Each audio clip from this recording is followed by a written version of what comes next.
என்ன மக்களே ஆரம்பிக்கலாமா? நான் தான் சொன்னேன்ல, வீட்டுக்குள்ள முதல் டாஸ்க்ல முத்துக்குமரன் அவர்கள் தான் வின் பண்றாரு. முத்துக்குமரன் வின் பண்ணி 50,000 தன்னோட பிரைஸ் மணில ஆட் பண்ணிட்டாப்ல. மொத்தம் எவ்வளவு பிரைஸ் மணி? 50 லட்சமா? இப்போ 50,50,000 முத்துக்குமரன் அவர்கள் தன்னோட பிரைஸ் மணில ஆட் பண்ணி வச்சிருக்காப்ல. அது மட்டும் இல்லாம நம்ம ஒரு குழப்பத்துல வர சுத்திட்டு இருந்தோம். இந்த டாஸ்க் எப்படி வைக்க போறாங்க? இந்த டாஸ்க்ல எல்லாரும் ஓட போறாங்களா, இல்ல ஒருத்தர் ரெண்டு பேரும் தனித்தனியா ஓட போறாங்களா, எப்படி வைக்க போறாங்கன்னு தெரியலன்னு சொல்லி யோசிச்சுட்டு இருந்தா அதுக்கும் நமக்கு ஒரு ஆன்சரை கொடுத்துட்டாங்க. இந்த டாஸ்க்கை ஒவ்வொருத்தர தான் கலந்துக்க போறாங்க. பட் இந்த வீடியோ ஸ்டார்டிங்ல ஒரு விஷயத்தை சொல்லிக்கிறேன், நீங்க ஏத்துப்பீங்களான்னு தெரியல, பட் இருந்தாலும் சொல்லிக்கணும்.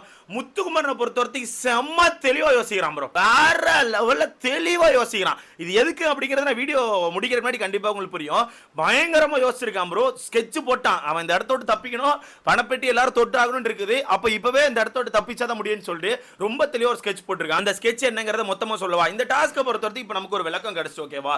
இந்த டாஸ்க்கை பொறுத்தவரைக்கும் ஒன்னி ஒன்றா ஓட போறாங்க. அது மட்டும் இல்லாம முதல் ரவுண்ட் வச்சிருக்காங்க. முதல் ரவுண்ட்ல வெளியிருக்கோட பணத்தோட மதிப்பு என்னன்னா 50,000 ரூபாய் வெளியே வச்சிருக்காங்க. இப்படி 50,000 வெளியே தூக்கி வச்சுட்டு இந்த வீட்டுக்குள்ள இருந்து யார் முத வரீங்கன்னு சொல்லி கேக்குறாங்க.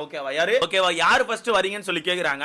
அப்படி யார் ஃபர்ஸ்ட் வரீங்கன்னு சொல்லி கேட்கும்போது டக்கு நம்ம முத்துக்குமரன் தான் எந்திரிச்சு போறாப்ல. முத்துக்குமரன் ரயான் இந்த ரெண்டு பேரும் தான் போட்டி போடுறாங்க. இல்ல முத்துக்குமரன் தான் ஃப்ரண்ட்ல போயிருக்காப்ல. முத்துக்குமரன் தான் இந்த டாஸ்க்கை கலந்துக்கிறாங்க. இந்த டாஸ்க்கை பொறுத்தவரைக்கும் வெளியே டிஸ்டன்ஸ் வந்து 30 மீட்டர். ஓகேவா? 30 மீட்டர் தான் வச்சிருக்காங்க.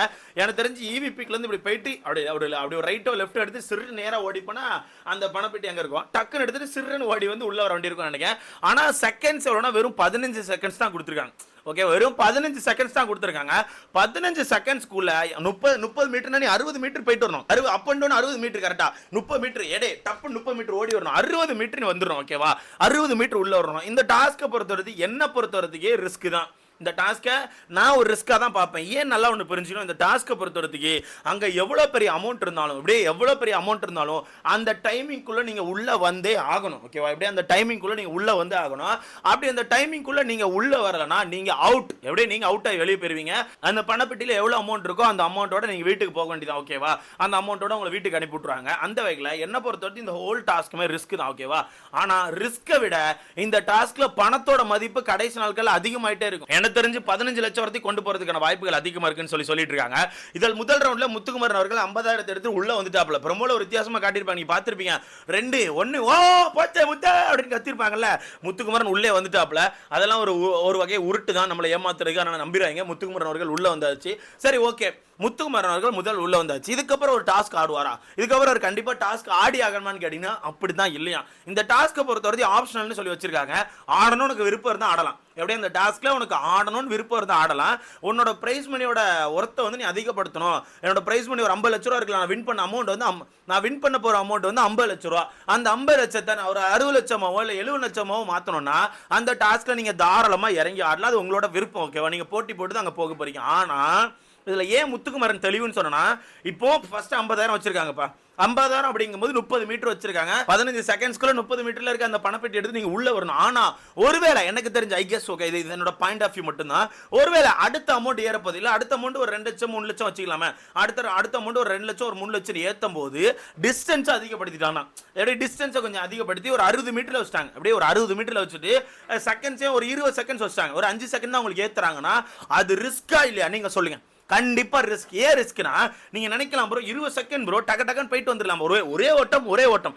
கரெக்ட் தான். ஓகே, கரெக்ட் தான். ஆனா அந்த பணப்பெட்டியை தூக்கிட்டு வருவது தெரியுமா, ஒருவேளை அங்க ஒரு செகண்ட் ஸ்லிப் ஆயிட்டா முடியும். அந்த பணப்பெட்டியை மூடி தூக்கும் போது அந்த பணப்பெட்டி லைட்டா வலிக்கிட்டு கீழே போட்டுட்டு அந்த பணப்பெட்டி ரிட்டர்ன் நீ கீழே இருந்து எடுக்கிறதுக்கு முன்னாடி உன்னோட செகண்ட்ஸ் எல்லாம் காலியாரு. இல்ல நல்லா கவனிச்சா முத்துவே ஓடி வரும்போது பணப்பெட்டி ஒரு மாதிரி பட்ட இது பண்ணிட்டு இருக்கான். ஒருவேளை பணப்பெட்டி அவன் கையில இருந்து ஸ்லிப்பா இருந்தா முடிஞ்சு போச்சு. 100 நாள் உழைப்பு வெறும் 50,000 முடிஞ்சிடும். ஓகேவா? அதனால தான் சொன்னேன், முத்து ரொம்ப தெளிவா 50,000 உள்ள போயிட்டான். எனக்கு தெரிஞ்சு அடுத்த அமௌண்ட்ல டிஸ்டன்ஸ் அதிகப்படுத்துவாங்க, டைமிங்கை கொஞ்சம் தான் கூட்டி கொடுப்பாங்கன்னு எனக்கு தோணுது. ஓகே, அதனால அடுத்தடுத்த வர்ற அமௌண்ட் எல்லாமே ரிஸ்க் தான். ஓகேவா? அடுத்த வர்ற அமௌண்ட் எல்லாமே ரிஸ்க் தான். அந்த வகையில் இதுல ஆக்சுவலா பிக் பாஸ் ரூல்ஸ்ல அந்த ப்ரோமோல ஒரு விஷயம் கவனிச்சல. முத்து என்ன வாஸ்டாப்ல, இந்த டாஸ்க் ஆடுறவங்க தொடர்ந்து கன்டினியூ பண்ணுவாங்க. எப்படியே இந்த டாஸ்க் இந்த பணப்பெட்டி எடுக்கிறவங்க தொடர்ந்து இந்த ஆட்டத்துல கன்டினியூ பண்ணுவாங்கன்னு சொல்லி போட்டிருக்காங்க. அப்ப கண்டிப்பா எனக்கு தெரிஞ்சு எல்லாருமே ஒரு தடவையாச்சும் இந்த பணப்பெட்டியை ட்ரை பண்ணி ஆகணும். உங்களோட பிரைஸ் மணில தான் ஆட் ஆக போது, தனி உங்க கையில கொடுக்க மாட்டாங்க. ஒருவேளை ஒருவேளை நீ இந்த டாஸ்க்ல வின் பண்ணி ஒரு 10 லட்சத்தை சேர்த்தா கூட எண்ட் ஆஃப் தி டே நீ வின் பண்ணலன்னா எனக்கு தெரிஞ்ச அந்த அமௌண்ட்டை கொடுக்க மாட்டாங்க. அதான் அந்த டைட்டில் அடிக்கலன்னா எனக்கு தெரிஞ்ச அந்த அமௌண்ட்டை உன் கையில் கொடுக்க மாட்டாங்கன்னா எனக்கு தோணுது. இது என்னோட பாயிண்ட் ஆஃப் வியூ மட்டும். இதுக்கப்புறம் இதை சொல்லி தான் பேசணும் போல. ஏன்னா நீங்கள் ஃபேக்காக ஒரு நரேட்டிவ் செட் பண்ணுறீங்க அப்படின்னு சொல்லிட்டு கிளம்பி வந்துடுறாங்க. இது என்னோட பாயிண்ட் ஆஃப் வியூ, எனக்கு அப்படி தோணுது. அந்த டாஸ்க் லெட்டர் படிச்சப்பறம் நான் கன்ஃபார்ம் பண்ணிக்கலாம். ஓகேவா? ஸோ அந்த வகையில் எனக்கு தெரிஞ்சு முதல் ரவுண்டில் முத்துக்குமார் வின் பண்ணியிருக்காப்ல, இரண்டாவது இடத்துல ஒருத்தர் வின் பண்ணதா ஒரு நியூஸ் வந்துட்டு இருக்குது. கண்டிப்பாக நீங்கள் கேள்விப்பட்டிருப்பீங்க. அது என்னங்கிறத நான் அடுத்த வீடியோவில் கண்டிப்பாக அப்லோட் பண்ணுறேன். சரி, ஓகே. இதுல என்ன ப்ரோ சேஞ்சஸ் வரும்னு கேட்டீங்கன்னா, நான் கண்டிப்பா சேஞ்சஸ் வரும் ப்ரோ. நான் ஓப்பன் மைண்டடாவே பேசுறேன். ஓகே, நான் ஓப்பன் மைண்டடாவே பேசுறேன். என்ன பொறுத்தவரைக்கும் இப்போ முத்துக்குமார் வின் பண்ணிட்டான், அடுத்து யாரோ ஒருத்தவங்க வின் பண்ணிட்டாங்க. கடைசி போக போக எல்லாருமே ஆடி தான் ஆகணும், எல்லாருமே ஒரு ரவுண்ட் கண்டிப்பா அந்த பணப்பட்டியை தூக்கி தான் ஆகணும்னு சொல்லி வரும்போது கடைசியில் ஜாக்லின், சௌந்தர்யா, பவித்ரா இந்த 3 பேர் கண்டிப்பா ஆடி ஆகணும். எனக்கு தெரிஞ்சு விஜய் விஷயம் ஓடிடுவான், ரயானும் ஓடிடுவான், இவங்கெல்லாம் கண்டிப்பா ஓடிடுவாங்க. ஆனா இந்த 3 பேரை பொறுத்தவரைக்கும் அவங்களுக்கான ஸ்பீடு ஒரே மாதிரி தான் இருக்கு. ஓகே, அதனால தான் இந்த 3 பேரை எடுத்து பேசுறேன். இந்த 3 பேரோட ஸ்பீடை நான் பொம்மை டாஸ்க்ல பார்த்தேன். பொம்மை டாஸ்க்ல இப்போ இந்த டிக்கெட் ஃபைனல்ல அந்த போட்டோ டாஸ்க் இருக்குல்ல, அந்த போட்டோ டாஸ்க்ல பார்த்தேன். எல்லாருமே ஒரே மாதிரி தான் ஓடுறாங்க. அப்படி இருக்கும்போது ஏன்னா இப்போ சின்ன முள்ளந்து மேலே போயிட்டு இருக்கும் ப்ரோ, சின்ன முள்ளந்து மேலே போயிட்டே இருக்கும். அதனால தான் ஃபர்ஸ்ட் டைம் முத்து போயிட்டான். ரொம்ப தெளிவாக தப்பிச்சிட்டான். அடுத்த அமௌண்ட் அதிகமாக டிஸ்டன்ஸ் அதிகமாகலாம். அப்படி இருக்கும்போது ஒருவேளை கடைசி கட்டத்தில் அமௌண்ட் வந்து ஒரு 10 லட்சம் இருக்குன்னு வச்சுக்கோங்களேன். 10 லட்சம் இருக்கும்போது ஜாக்லினோ இல்லை சௌந்தர்யாவோ இல்லை பவித்ரா யாரோ ஒருத்தவங்க போறாங்க.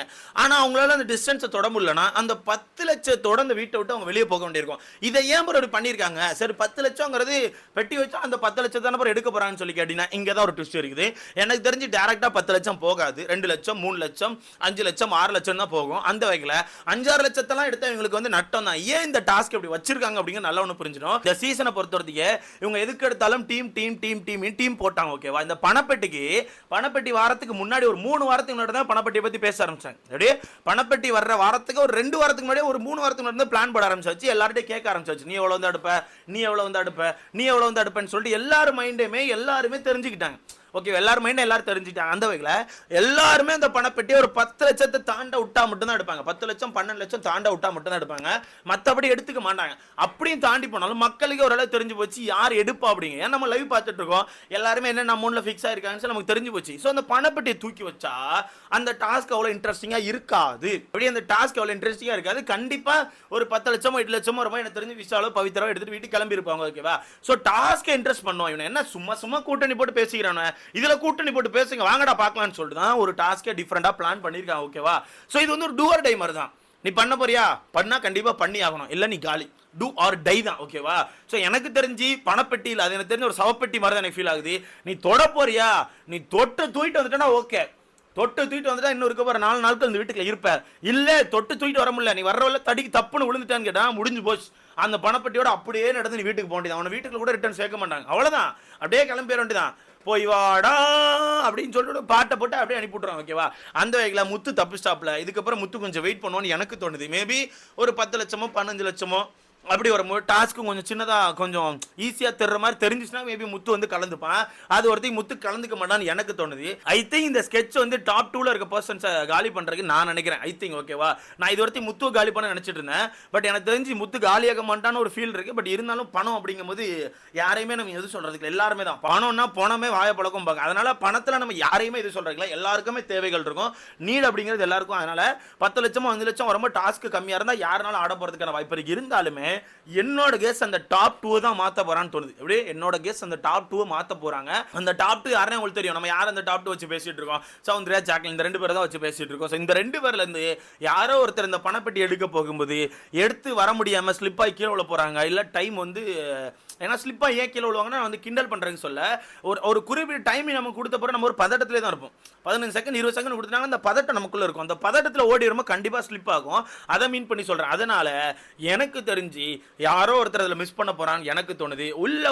ஒருவேளை ஒரு 10 லட்சம் வைக்கிறாங்க, பவித்ரா வந்து ஃபிக்ஸ் பண்ணிட்டாங்க. சரி ஓகே, இதை எடுத்து நம்ம கிளம்பிடலாம்னு சொல்லிட்டு பவித்ரா ரன் பண்றாங்க. வரல வெளியே போயிட்டு பணப்பெட்டியை ஸ்லோவாக எடுத்துட்டு வந்து 10 லட்சத்தோட வீட்டுக்கு கிளம்புறேன் ஃப்ரெண்ட்ஸ் அப்படின்னு சொல்றதுக்கான வாய்ப்புகள் கூட இருக்கு. ஓகேவா? என்ன வேணா நடக்கலாம். ஸோ வெயிட் பண்ணி பார்க்கலாம். இதை பத்தி உங்களுக்கான கருத்துன்னு சொல்லி மறக்காம கமெண்ட்ல போடுங்க. முத்து ஸ்மார்ட் பிளே தான்.